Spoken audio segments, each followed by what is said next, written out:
எக்காரணத்தை கொண்டு என்னோட கலையவோ என்னோட ஆர்ட் ஃபார்மையோ என்னோட அரசியலையோ யாராவது பிடுங்க ட்ரை பண்ணாங்கன்னா நான் மூர்க்கமாக ஃபைட் பண்ணுவேன். அந்த மூர்க்கத்தை நிச்சயமாக சொல்கிறேன், என்னோட ஆர்டிஸ்ட்டுக்கே தெரியும், என்னோட வேலை பார்த்தவங்களுக்கு தெரியும். அந்த மூர்க்கம் நானே எதிர்பார்க்காத மூர்க்கம் அது. நான் அப்படி போகக்கூடாதுன்னு ரொம்ப நம்புவேன். நீங்கள் எல்லாம் என்னை நேசிக்கணும் தெரியும். அதனால் தயவு செஞ்சு இந்த கேள்விகளை நீங்கள் அவாய்ட் பண்ணிவிடுங்க. நான் மாரி செல்வராஜ் படம்னா அது இருக்கும்.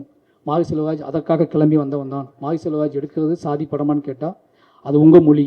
என்னோட மொழி மாரி செல்வராஜ் எடுப்பது சாதிய எதிர்ப்பு படம்.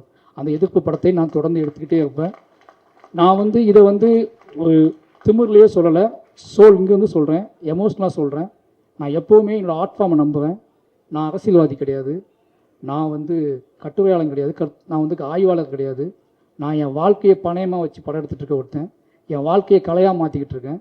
என்னோடய கலைக்கு ஒரு வெறி இருக்குது, என்னோடய கலைக்கு ஒரு ஆற்றாமை இருக்குது, என் கலைக்கு ஒரு கண்ணீர் இருக்குது, என் கலைக்கு சில கேள்விகள் இருக்குது, என் கலைக்குள்ள ஒரு பயங்கரமான காதல் இருக்குது, இந்த சமூகத்தை பற்றி ஒரு காதல் இருக்குது. இது எல்லாத்தையும் ஒன்றா சேர்த்து நான் உங்களுக்கு கொடுக்க ட்ரை பண்ணிக்கிட்டே இருக்கேன். ஒரு 250 படம் வருது வருஷத்துக்கு, 300 படங்கள் வருது.